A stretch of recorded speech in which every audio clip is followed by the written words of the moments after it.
It's a pleasure for me to introduce Dr. Suzanne Weber, with whom I've been chatting, who is here on our faculty, having done a psych residency with us at UW, and who was also a chief resident at our VA Medical Center. She did her undergraduate medical degree at the University of Minnesota, and was an outpatient consult liaison for Swedish primary care, and joined our Fred Hutch psychiatry team in January 2024.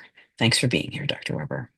Yes, pleasure to be here. And I will get my slides going. And of course, predictably, I'm trying to do too much in too little time because, like we were saying, Dr. Linden, anxiety is a big topic for us within care. And let me make sure I've got But ready to that's a go. great photo, very Pacific Northwest. All right, starting the show. And so here is our agenda for today. And so kind of looking at anxiety and breast cancer, how does anxiety show up in clinic? So kind of getting some familiarity with psychotherapy approaches, psychopharmacology considerations, which you're very familiar with a lot of these first line treatments, and other non-medication approaches. And then let's see, slideshow.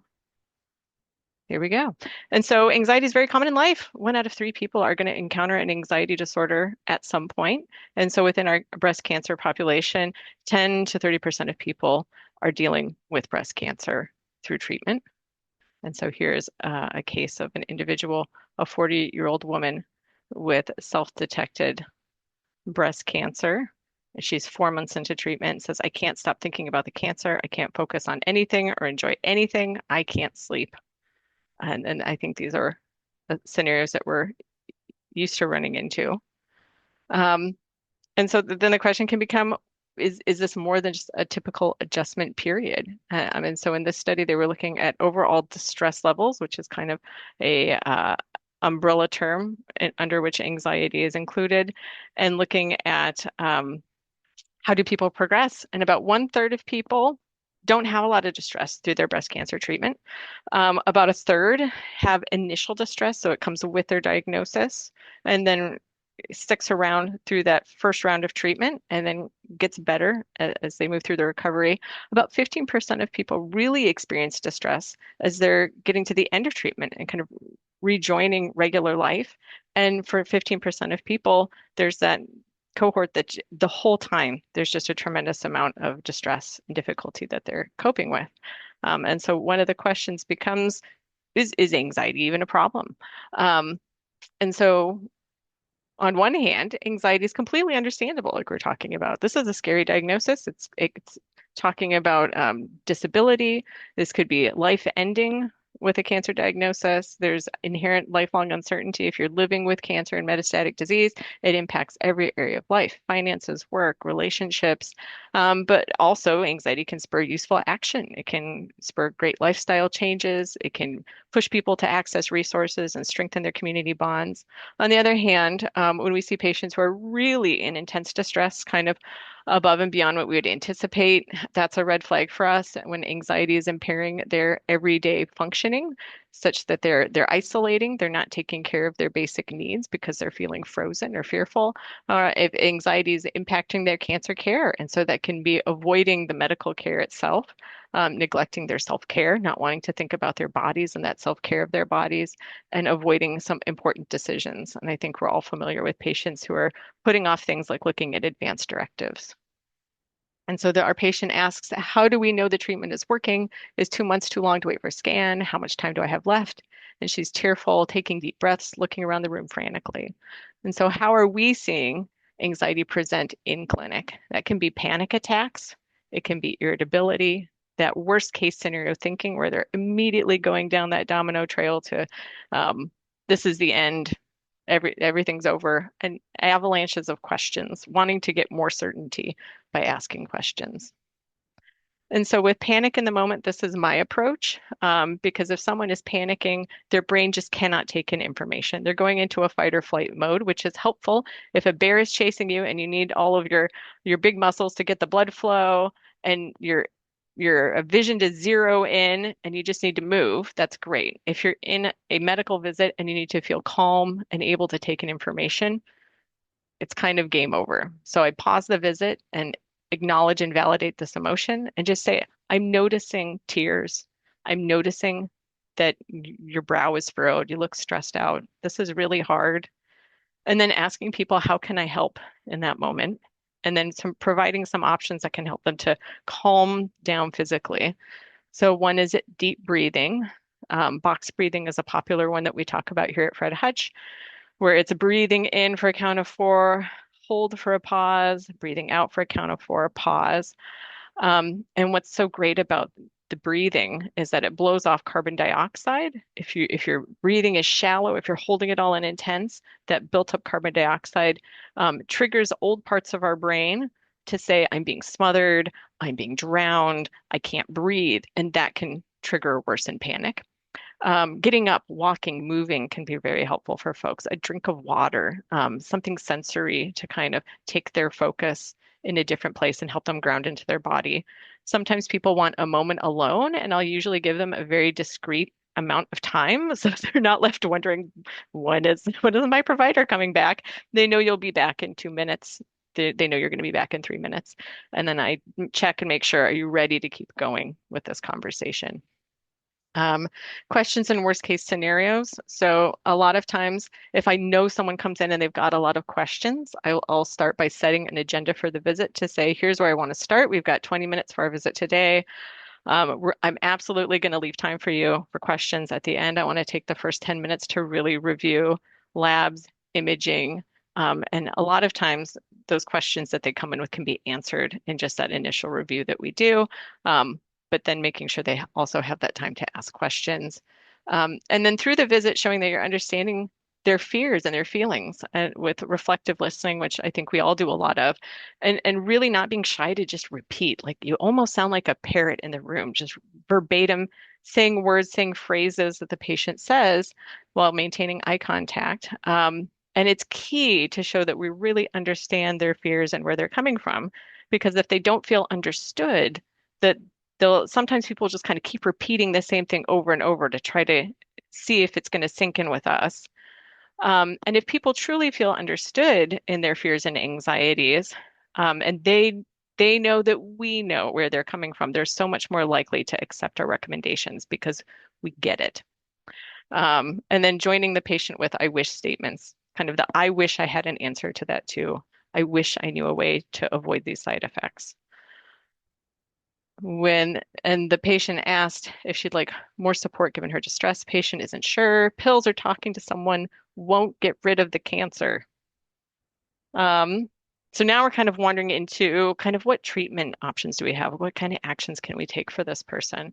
And so just a review of their medical status. Is there anything in their day-to-day life that could be worsening anxiety? Are they using a lot of caffeine? Sometimes people use a tremendous amount of caffeine to cope with fatigue, and it can make them jittery or amped up. If they're coping with alcohol, especially in the evenings, they might be waking up with some mild alcohol withdrawal and feeling anxious at the beginning of the day, watching for hypercalcemia, and we certainly do a lot of regular labs to keep track of that type of thing. Hyperthyroidism can certainly mimic a lot of anxiety symptoms, and steroid treatment with poor sleep and agitation can contribute to that feeling of anxiety. And then I also check with the antiemetic treatments, especially compazine, prochlorperazine. Is it causing any akathisia or that feeling of internal restlessness? I've just got to get up and move. It's very uncomfortable. But it's also fairly easy to track those acute restless episodes to that medication use. And sometimes, and I've sprinkled this in, but I certainly don't anticipate that you're doing a full diagnostic interview around someone's anxiety. But if it comes to mind, and it could be helpful, there are some questions that I like to ask that can help me to clarify what flavor of anxiety we're dealing with. So with an adjustment disorder, trying to get a sense for it, have they had anxiety coming into treatment, or did the anxiety really start with the cancer diagnosis? Kind of, if the cancer disappeared tomorrow, do you think the worry would too? For generalized anxiety, I think a lot about, does the worry attach itself to lots of different areas of life? It's not just health that they're thinking about or health adjacent concerns. But how's my family across the country doing? Could Mount Rainier explode tomorrow? Um, Lots of things. And could they worry about anything and everything? So anything and anything. Um, and some people can. They'll say, I'm a worrywart. I've always been a worrier. My mind will just attach that worry to something. With panic disorder, panic itself is not a disorder. Lots of people have panic attacks. And the when we start to worry about panic becoming a panic disorder is if people will say, I don't want to leave the house. I don't want to go places. I don't want to do things because I'm worried I'll have a panic attack. So if someone is saying, I'm having worry about leaving the house, I'm worried about infection risk, I'm worried about being out, being too fatigued, that's one thing. But when it's the panic attack itself and the fear of those panic attacks driving it, that's when we worry about a panic disorder. With OCD, sometimes it's hard for folks to kind of separate worries that pop up over and over again from true intrusive obsessive worries, but it's easier to screen more for the compulsive thoughts or actions that people might do to try to shut down obsessive worry. And then with PTSD, kind of my go-to question is, are there past traumatic experiences that are impacting what you're worrying about now? Because what that does is it kind of leaves the door open for them to say yes or no, I've had past trauma, and kind of to what degree they want to get into it or typically do not want to get into it. And kind of says, is that something that is present for us now and a hurdle that we need to address? Or can we say, perhaps trauma has been an unfortunate part of your past, but it's not impacting the worries you're experiencing now day to day. And so I really approach anxiety with psychotherapy as the first line treatment if possible. And I think with Fred Hutch, we're built for that because we've got those social workers embedded in clinics, their first line, and they do great supportive and psychotherapy work with our patients. And so we're building on the strengths that people have. We're building coping strategies and fostering enduring shifts in mindset that can serve them long term. There's no medication side effects with therapy.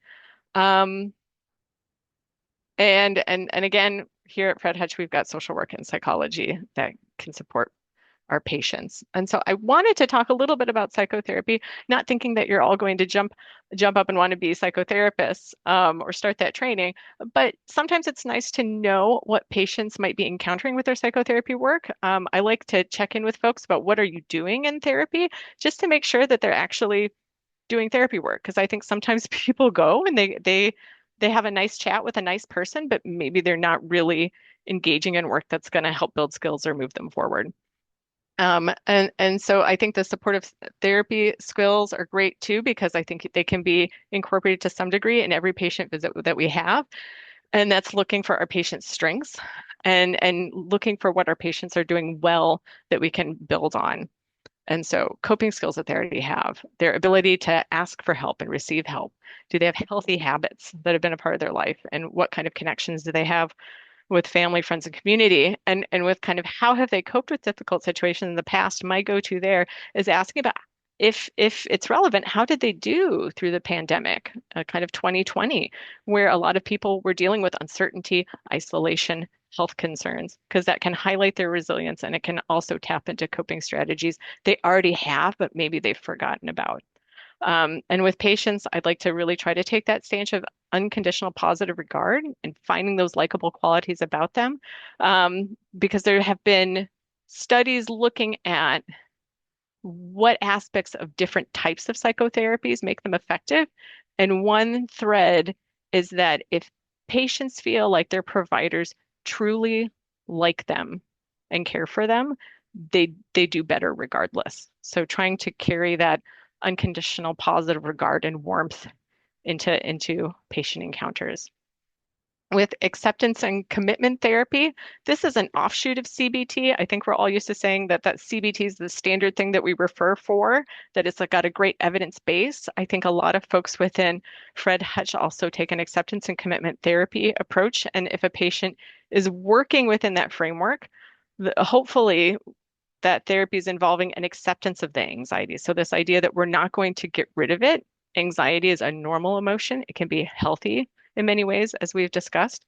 And it's not realistic for us to say we're going to control our thoughts and emotions fully. So they have some thought exercises. One of them is to tell a patient, if we could drastically improve your cancer or cure your cancer, if you could fall in love madly with the next doctor that walks in the door, could you do it? And of course you can't. You can't force yourself to fall in love. That sounds ridiculous. And I think most people know that intuitively. But then at the same time, they'll expect of themselves, I should be able to just not feel anxiety. I should not have worry about my cancer diagnosis. I should be able to squash that. And the other thing is kind of cautioning against that urge to avoid and to squash anxious thoughts with the phrase, don't think of a pink elephant. So our brains don't do the word not very well. So if you say, don't think of the pink elephant, boom, a pink elephant pops up eventually. Um, and so to say, I'm not going to think about the cancer in a lot of ways is thinking about the cancer. And so instead of saying I'm going to try to push the thoughts away or control the thoughts and feelings, it's saying the thoughts are going to come, the thoughts are going to go, and that thoughts are just thoughts. And so trying to create that distance where our thoughts aren't maybe the truth or the reality, but it's a thought that we're having right now. And so with acceptance and commitment therapy, we're helping our patients to then recognize the anxiety, recognize those thoughts as thoughts, pull away from being kind of pulled into the future with worries and ground into the present, ground into their bodies using mindful activities, such as grounding into their five senses, the box breathing or pace breathing, a progressive muscle relaxation. And all of these require some amount of practice. So patients should be doing some practice and homework at home. And then with acceptance and commitment therapy, in terms of kind of the behavioral aspects, we're saying let's use that time and energy that you have to to do the things that are important to you, that your daily activities should be guided not by anxiety, not by fear, but by what's important to you. And so after someone has recognized their anxious thoughts, that worry, they've grounded into their body, the goal is that they're able to re-engage with their day mindfully, fully present, doing what's important to them, acknowledging anxiety is going to be on the bus. It's coming along for the ride, but it is not driving the bus. Motivational interviewing pearls, and I think these are the things that I kind of lean on when I'm talking with patients who are ambivalent about addressing their anxiety. It's kind of that scale of 1 to 10. How interested are you in talking with a therapist? A 10 is like, yes, I want to talk with a therapist. 0 is no way, that's not going to be helpful. And so if they give you an answer in the middle, say, well, that's interesting because you're saying a 5. I thought you would say 0. It sounds like you really didn't want to meet with a therapist. What makes you say 5 instead of 3 or 4? And so maybe you can encourage them to kind of argue for why a therapist could be useful. Um, Thinking about red flags and saying, okay, I'm hearing that you're not open to a medication right now, but what could we see in the future that would make you say it is worth trying a medication? And so maybe they can agree that if my anxiety is really impacting how I'm doing at work, if my anxiety is really stopping me from engaging with my hobbies, I'll think about maybe a medication. And I always let them know what my red flags are. My heart stops where I'm going to say, I really strongly recommend a medication. So if someone is really distressed, they're really miserable, and their anxiety is the primary reason that their quality of life is not very good, maybe it's not their physical symptoms, I'm going to push for we need to do more. And that might be therapy work or medications or both. Difficulty functioning at home, if their relationships are impacted, and especially if their anxiety and worry is impacting their ability to engage in their health care and engage fully in their cancer care. I did put devil's advocate on here. It is one that one must be a little careful with. And so it's to some degree the strategy of picking up their arguments as to why they don't want to do things. And once you've picked up their arguments, sometimes people naturally pick up the other side, that I'm holding on to the argument that maybe everything's fine. Maybe this is workable. Maybe we don't need to do anything different regarding your anxiety. And they'll say, but I am sitting here talking to you now and telling you how difficult things are.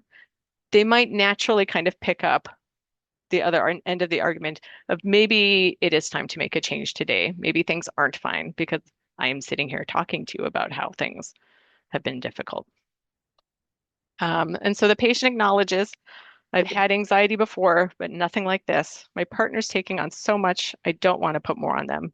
Maybe I do need more help. And so these are all first line medication options that I imagine you're all pretty familiar with. So no big surprises here. And I think even with talking a bit with Dr. Linden at the beginning, it's not the medication piece that necessarily feels complicated. It's the anxiety around the anxiety itself, the anxiety around considering a treatment that can be difficult. Um, and so just for kind of an easy overview, a lot of our first line medication options for folks, if they're having anxiety episodes, panic attacks, but it's not clear that they're having pervasive anxiety or a full anxiety disorder, the as needed medications such as hydroxyzine and benzodiazepines can be very reasonable. If there's certainly more distress impacting life at home, functionality, relationships, um, then thinking about adjustment disorders, there's some old evidence from the 1990s looking at trazodone, interestingly, which oftentimes we use for insomnia. And the dosing there was closer to maybe 100 milligrams a day or 150. So maybe on the higher end for insomnia, but certainly not in the range or the dose range we would consider for treatment of depression. Benzodiazepines, again, the SSRIs and SNRIs are common in treating adjustment disorder, but there's not a lot of evidence surrounding that treatment. And frankly, for adjustment disorder as a diagnosis, there just isn't a lot of research around that diagnosis because it can be so smushy, unfortunately. And then with generalized anxiety disorder, the SSRIs, SNRIs are our first lines. Buspirone is a great backup option for people who do not tolerate SSRIs or SNRIs well. Panic disorder and PTSD, again, we're looking at the SSRIs and SNRIs. And then this is the benzodiazepine slide. This is a lot of what I tell my patients as we're thinking about benzodiazepine treatment. And the big thing is that the benzodiazepines, they sit on the same receptors in the brain as alcohol. And a lot of people are familiar with alcohol. So they know that there's risks for tolerance, there's risks for physical dependence, and there's a risk for addiction with alcohol. And that can come up with benzodiazepines too. So we are more cautious with those medications. And that if someone were using benzodiazepines at a high dose for long periods of time, an abrupt withdrawal could be life-threatening if they were to have seizures. Benzodiazepines do increase the risk for altered mental status, falls, unintentional overdose, and especially in the context of opioid pain treatment. Um, so it's certainly the preference is that if benzodiazepines are used, it's really just for short-term, discrete, intermittent instances of anxiety. And so that could be a course of radiation treatment where we know it's going to be 3 weeks long, a month long. There's a defined endpoint. If someone is having panic attacks that maybe come up a few times a month, once a week, then having that lorazepam in the back pocket can be useful. And there are certainly plenty of people who are using the lorazepam or other similar medications to facilitate getting in for imaging, blood work, and other medical procedures when they have a lot of anticipatory anxiety. And what's interesting with the anticipatory anxiety is it really is anticipating it, that once they're in clinic, once they're at Fred Hutch, that anxiety kind of melts away and their good relationships with their providers, the atmosphere, it can really make a difference for folks. And I do set limits related to the benzodiazepine prescribing upfront. And so I let people know that this is something that has this very limited utility. And if we're sliding outside of that, if you're using benzodiazepines every single day to help control anxiety and the doses are going up, then that's a sign to us that we need to do more because the benzodiazepines are going to lose efficacy over weeks and months. We need to shift to something that's going to be more successful for you day to day in bringing down the overall anxiety levels.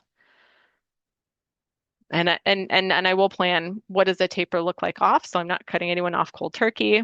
It's not punitive. It's just acknowledging that what we're doing isn't enough.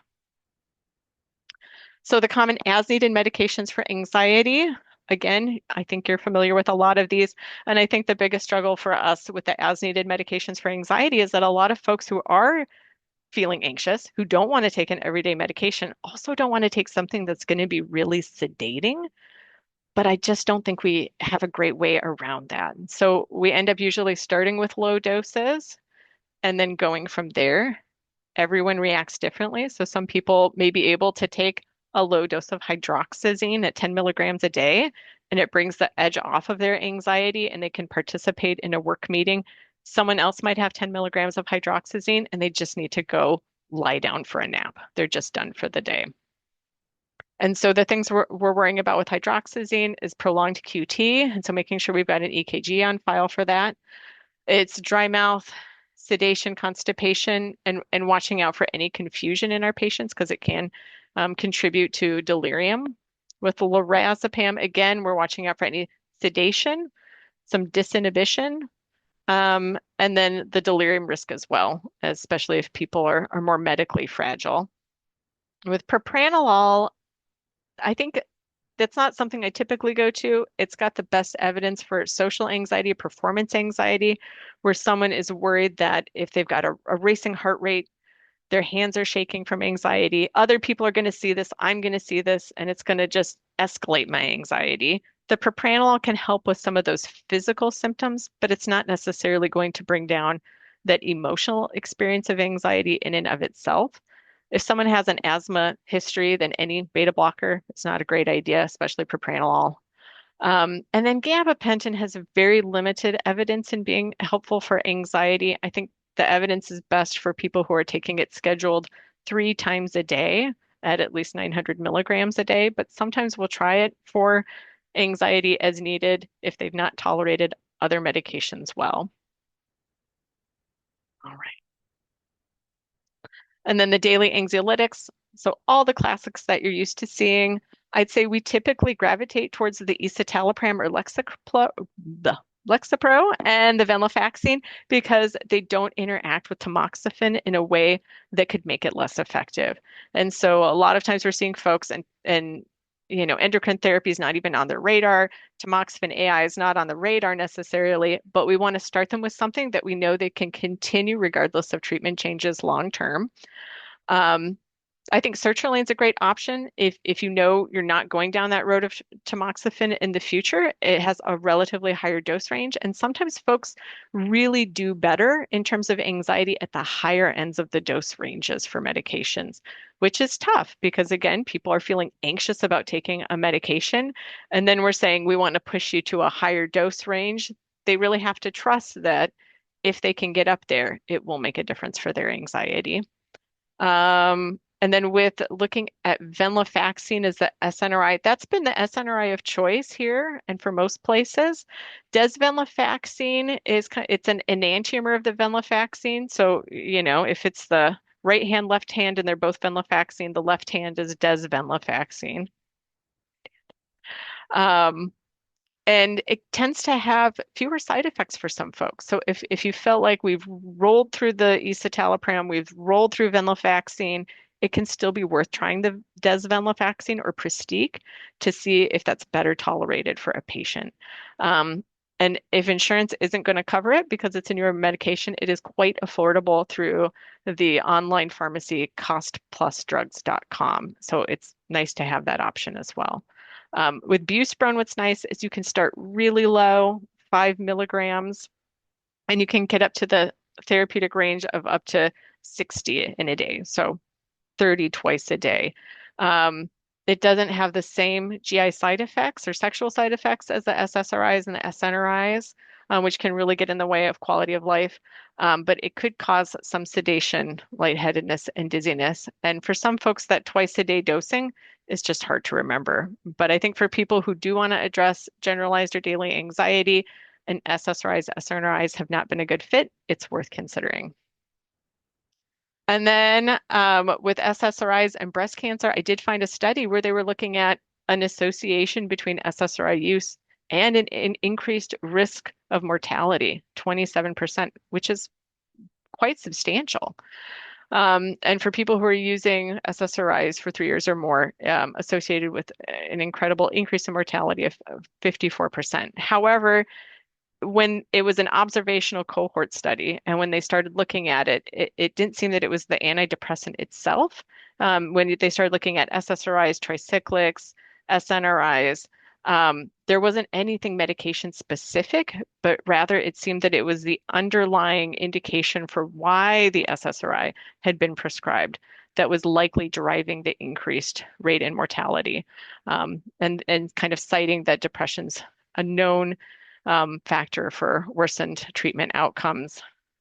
So the in conclusion of that study, if a patient brings us up and says, I don't want to try a medication, it could worsen my outcomes, I think it's not the medication itself, it's other factors that can worsen outcomes. And ultimately, the authors of this paper said that people should continue to prescribe SSRIs without concern, but certainly we need more study in this area to figure out the connecting and underlying factors.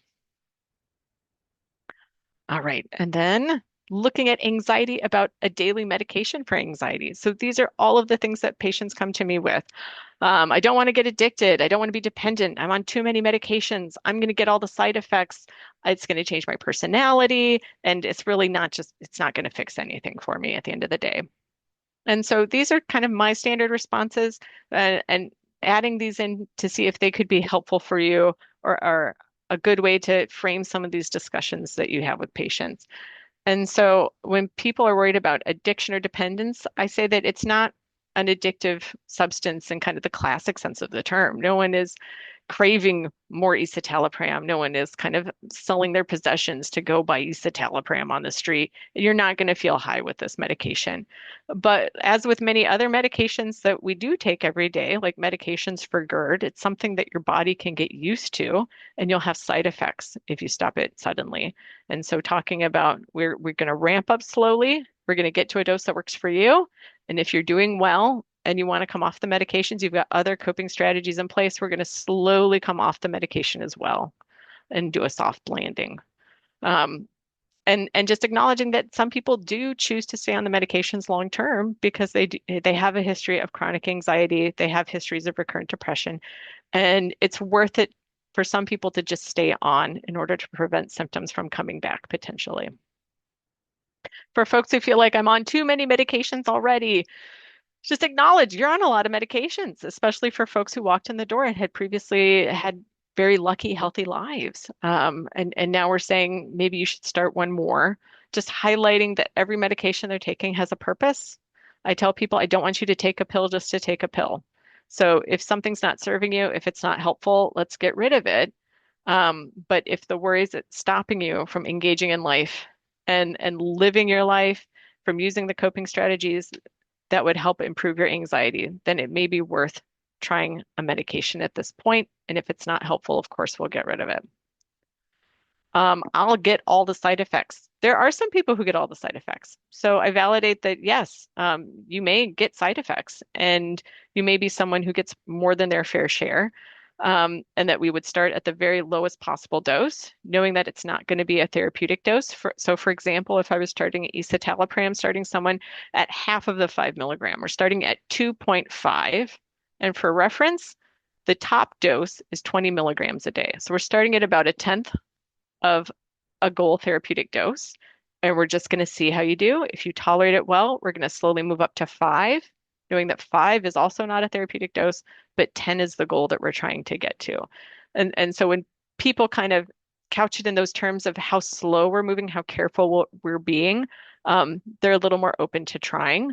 But if someone really does have a history of recurrent medication side effects and intolerances, then sometimes we are thinking about genetic testing as a way to see maybe your body is metabolizing things differently. And a very small dose of a medication is functionally very high for you and resulting in these side effects.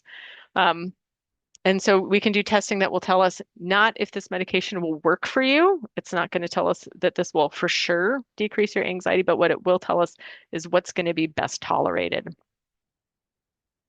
And then for folks who say, I don't want to change my personality, I don't want to turn into a zombie, I assure people your personality is not going to change with this medication. And more often people tell me, now that the anxiety has reduced, I feel like my old self again. I feel more like me. And that's really the goal of the medication or therapy work, any treatment that we're doing. regarding anxiety. But also acknowledging some people do feel that their emotional reactions are blunted by the medication. For some people, that is a welcome change, that they feel like their emotional reactions have been really intense and unpleasant, and that to bring those down a notch feels normative, it feels better. Some people just feel like, I'm just flat. And if that's the side effect that people are experiencing, then I assure them we can always pivot to a different medication um, that may have less of that specific side effect. All right. And then for the it's just a Band-Aid, I won't really fix anything by taking a pill. Um, and I think I'm thinking about a subset of patients who feel like I have to suffer, I have to do the work. If I'm not working hard, it's not really real. Like the feeling better is cheating somehow, or it's not real unless I'm suffering through the work. Um, and so I think from that standpoint, it's really, I think about the medication as a tool. And so it's not going to be a substitute for working on the hard things in life and building coping strategies. But what the medication can do is it can bring anxiety down enough that you can actually get really good traction with those things. And it's not uncommon for me to be working with Fred Hutch Psychology, and they'll say, I'm working with this person. I've seen them now for 3 or 4 sessions. We can't get anywhere. They're stuck. They're intensely anxious. And sometimes it is starting a medication that then allows that person to better access the therapy work and really flourish there. And then that that's what does it. The medication is helpful for a time. It's a tool, it's a support, and when it's no longer needed, again, it can fade out. And so some additional modalities to address stress and anxiety. Meditation, it's very popular right now. It's hot.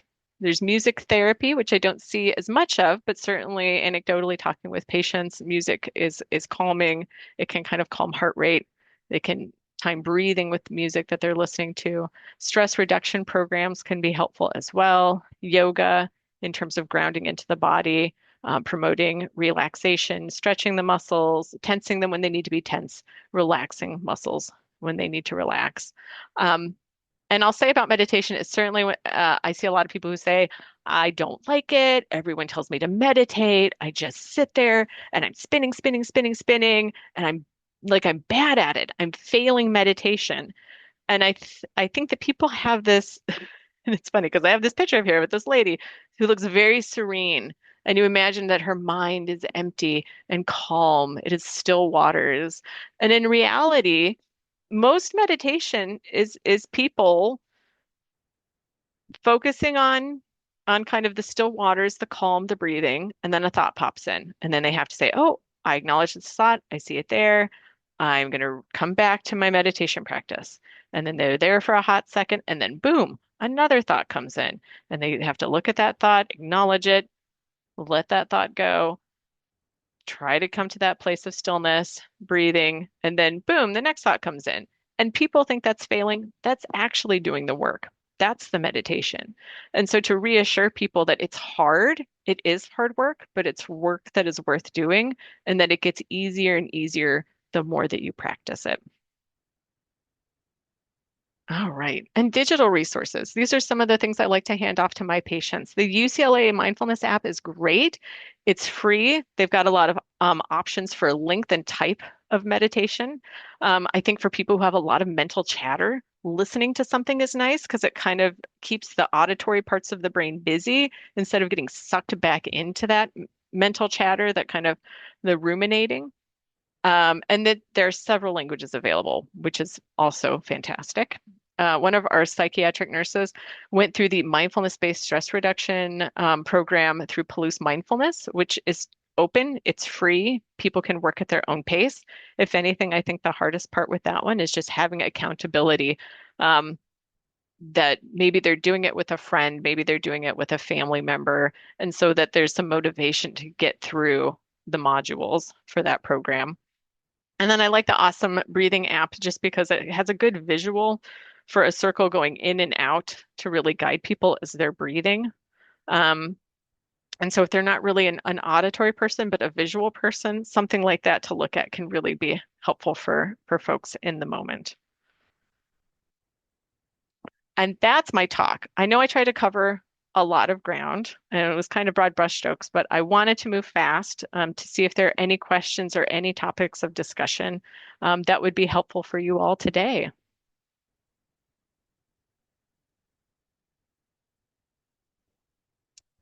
And then I see in the chat.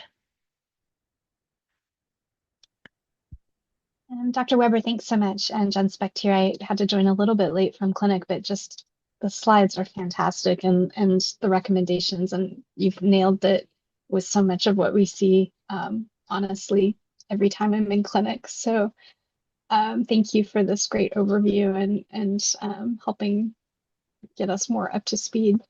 Just open up to see if others have questions. I appreciate that you've presenting, and I'm going to look for using some of those slides. So thanks.